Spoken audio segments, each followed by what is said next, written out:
রাসূল করিম সাল্লাল্লাহু আলাইহি ওয়াসাল্লাম তাবুক যুদ্ধের সময় সাহাবাদেরকে বললেন যে তোমরা এই যুদ্ধের জন্য যে যতটুকু পারো সহযোগিতা করো। সাহাবায়ে কেরাম রাদিয়াল্লাহু তাআলা আনহুম তাদের সামর্থ্য অনুযায়ী যে যতটুকু পারতেছিলেন দান করতেছিলেন, কারণ এই দান অনেক বড় একটা ফজিলত। আল্লাহর রাসূল বলেন আস-সাখিয়্যু হাবিবুল্লাহ ওয়া সুবহানাল্লাহ, যারা দান করে এরা হলো আল্লাহর হাবিব, আল্লাহর প্রিয়। যারা দান করে এরা হলো আল্লাহর হাবিব, আল্লাহর প্রিয়। অন্য একটা হাদিসের মধ্যে আল্লাহর রাসূল বলেন মান তাসাদদাকা বিসাদাকাতিন খুতিমা লাহু, যে ব্যক্তি দান করলো আর তার সর্বশেষ কাজটা ছিল এই দান করা, এরপরে সে আর কোনো কাজ করতে পারেনি, মৃত্যু হয়ে গেছে, দাখালাল জান্নাহ। বলেন সুবহানাল্লাহ। যে ব্যক্তি মান তাসাদদাকা বিসাদাকাতিন খুতিমা লাহু বিহা, দান করলো এরপরে আর কোনো কাজ করতে পারেনি, মারা গেছে, সর্বশেষ কাজটা ছিল দান করা, দাখালাল জান্নাহ, তাহলে সে জান্নাতে চলে যাবে। অন্য হাদিসে কি বললাম? আস-সাখিয়্যু হাবিবুল্লাহ, যারা দান করে তারা হলো আল্লাহর বন্ধু। কোরআনের ফজিলতের মধ্যে একটা ফজিলত শুনিয়েছি প্রথম নম্বরে। কি শুনিয়েছিলাম? যারা কোরআন তেলাওয়াত করে, নামাজ কায়েম করে, আল্লাহর দেওয়া সম্পদ থেকে গোপন এবং প্রকাশ্যে দান করে, তাদের উপরে আল্লাহর নিয়ামত, আল্লাহর ফজিলত, আল্লাহর পরিপূর্ণ দান একের পর এক আসতেই থাকে, আসতেই থাকে, আসতেই থাকে। মনে আছে আল্লাহর নবী জনাবে মুহাম্মদুর রাসূলুল্লাহ সাল্লাল্লাহু আলাইহি ওয়াসাল্লাম তাবুক যুদ্ধের সময় সাহাবায়ে কেরামদেরকে বললেন তোমরা যে যতটুকু পারো এখানে এসে দান করো। সাহাবায়ে কেরাম রাদিয়াল্লাহু তাআলা আনহুম তাদের সামর্থ্য অনুযায়ী দান করছিলেন। মহিলারা তাদের কানের দুল, হাতের চুড়ি, গলার হার, এগুলো রাসূল সাল্লাল্লাহু আলাইহি ওয়াসাল্লামের সামনে রাখতেছিলেন, কারণ মুসলমানরা তখন জীর্ণ শীর্ণ ছিল, যুদ্ধের জন্য অর্থের প্রয়োজন। হযরতে ওসমান রাদিয়াল্লাহু তাআলা আনহু উনি ধনাঢ্যশালী একজন সাহাবী ছিলেন। হযরত ওমর ফারুক রাদিয়াল্লাহু তাআলা আনহু উনি দান করলেন, উনি ওনার সমস্ত সম্পদের অর্ধেক দান করে দিলেন। হযরত আলী রাদিয়াল্লাহু তাআলা আনহু উনিও অনেক দান করলেন। সর্বশেষ দেখেন দানের কি ফজিলত, একটু মনোযোগ শুনুন, কত আশ্চর্য ঘটনা। হযরতে আবু বকর রাদিয়াল্লাহু তাআলা আনহু উনি ধীর কদমে রাসূলের সামনে আসলেন, এসে উনি ওনার দানের বক্সটা রেখে দিলেন। পরিমাণে হযরত আবু বকরের দান কম ছিল, পরিমাণে আবু বকরের দান কম ছিল। উনি রাসূলের সামনে রেখে উনি চলে গেলেন। আবু বকর রাদিয়াল্লাহু তাআলা আনহু উনি ছিলেন রাসূলের সার্বক্ষণিক সঙ্গী।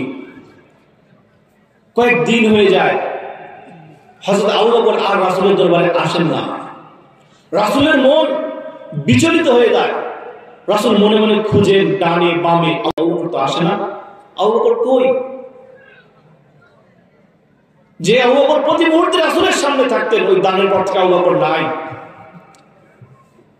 আল্লাহ রাসূল সাল্লাল্লাহু আলাইহি ওয়াসাল্লাম বললেন, সাহাবীদেরকে বললেন আবু বকর কই? আবু বকর তো আসে না। সাহাবায়ে কেরাম উত্তর দিলেন, ইয়া রাসূলুল্লাহ, আবু বকর আপনার সামনে কি করে আসবে? আপনি একজন সম্মানিত মানুষ, আপনার সামনে কেউ কি খালি গায়ে আসতে পারে? আপনার সামনে আসার জন্য তো একটা ভালো জামা কাপড় পরে আসতে হবে। ওই দিন আপনি বললেন দান করো, পরিমাণে আবু বকর দানটা কম ছিল, কিন্তু ওনার ঘরে যা ছিল সব নিয়ে এসে দিয়েছে, এমনকি আপনার সামনে যে পরিধান করে একটা জামা পরে আসবে সেই জামাটা পর্যন্ত নাই, তাই আবু বকর আসতে পারে না। আল্লাহর রাসূল সাল্লাল্লাহু আলাইহি ওয়াসাল্লাম ওখান থেকে উঠে গেলেন, কোনো কথা বললেন না। উম্মাহাতুল মুমিনিনদের কাছে গিয়ে বললেন, তোমাদের কাছে কি এমন কোন কাপড় আছে যেটা একজন মানুষ পরতে পারে? রাসূলের স্ত্রীগণ বললেন, ইয়া রাসূলুল্লাহ, এমন কোন অতিরিক্ত এক্সট্রা কাপড় আমাদের কাছে নেই। রাসূল সেখান থেকে চলে গেলেন মা ফাতেমা হযরতে আলী রাদিয়াল্লাহু তাআলা আনহুর স্ত্রী ওনার কাছে গিয়ে বললেন, মা তোমার কাছে কি কোনো একটা কাপড় হবে যেটা কোনো একজন মানুষ পরতে পারে? ফাতিমা রাদিয়াল্লাহু তাআলা আনহা বললেন, ইয়া আব্বাজান, এমন কোন কাপড় তো নেই, তবে বালিশের কভার জাতীয় একটা নতুন কাপড় আছে, এই কাপড়টা আমি দিতে পারি। আল্লাহর রাসূল বললেন, ওই কাপড়টাই তুমি আমাকে দাও।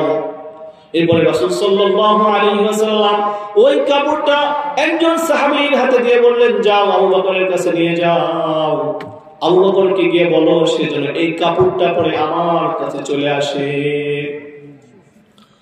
হযরত আবু বকর রাদিয়াল্লাহু তাআলা আনহু ওই কাপড়টা পরিধান করে রাসূলের দরবারে আসার জন্য রওনা হয়েছেন। এখনো এসে পৌঁছেন নাই, উনি রওনা দিয়েছেন। এমন সময় আল্লাহ রাব্বুল আলামিন হযরত জিবরাইল আলাইহিস সালাতু ওয়াস সালামকে আল্লাহর রাসূলের কাছে পাঠালেন। আল্লাহর রাসূল জিবরাইলকে দেখে হকচকিয়ে গেলেন, আচমকিত হয়ে উঠলেন, আশ্চর্য হয়ে গেলেন। আল্লাহর রাসূল জিবরাইলকে বললেন, জিবরাইল, তোমার শরীরে আজকে জীর্ণ শীর্ণ পোশাক কেন? তুমি তো এমন পোশাকে কখনো আসো না, তোমার আজকে এই অবস্থা কেন? হযরত জিবরাইল বললেন, ইয়া রাসূলুল্লাহ, শুধু আমি জিবরাইল কেন, আল্লাহর যত ফেরেশতা রয়েছে আসমানে জমিনে, আজকে সকল ফেরেশতারা এই পোশাক পরিধান করেছে, কারণ হযরত আবু বকরের শরীরে আজকে এই পোশাক।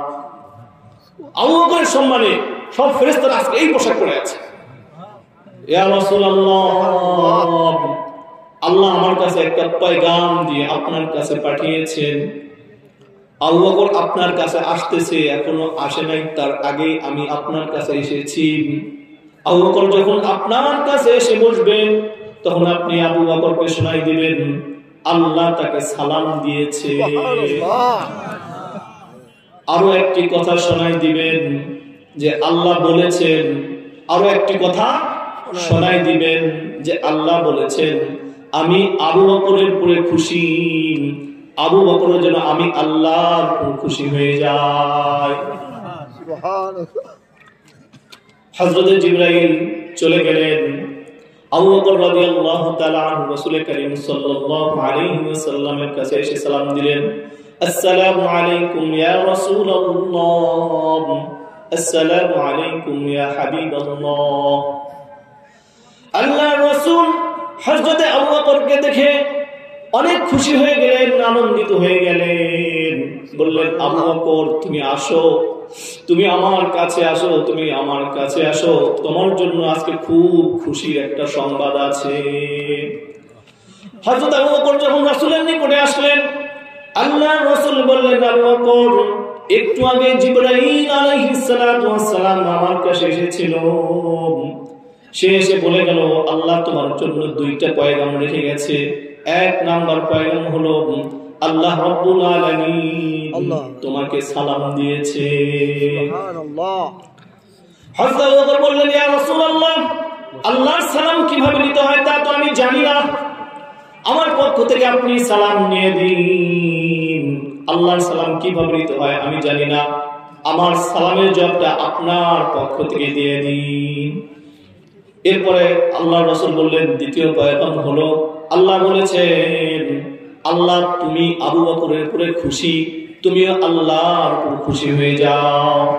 এবার হযরত আবু বকর রাদিয়াল্লাহু তাআলা আনহু ডুকরে কেঁদে উঠলেন, তিনি কান্না করে দিলেন। তিনি বললেন, ইয়া রাসূলুল্লাহ, তিনি হলেন স্রষ্টা, আমি হলাম সৃষ্টি, আমি হলাম খুব ক্ষুদ্র একটা মানুষ, আল্লাহ আমার উপরে খুশি হয়েছেন, এটা আমার জন্য অনেক সৌভাগ্যের বিষয়, কিন্তু আমার আল্লাহর উপরে খুশি হতে হবে কেন? আমার খুশি হতে আল্লাহর কি আসে যায়? আমি তো খুব ছোট, আল্লাহ খুশি হয়েছেন এটা আমার সৌভাগ্য, না আমার আল্লাহর খুশি হতে হবে কেন?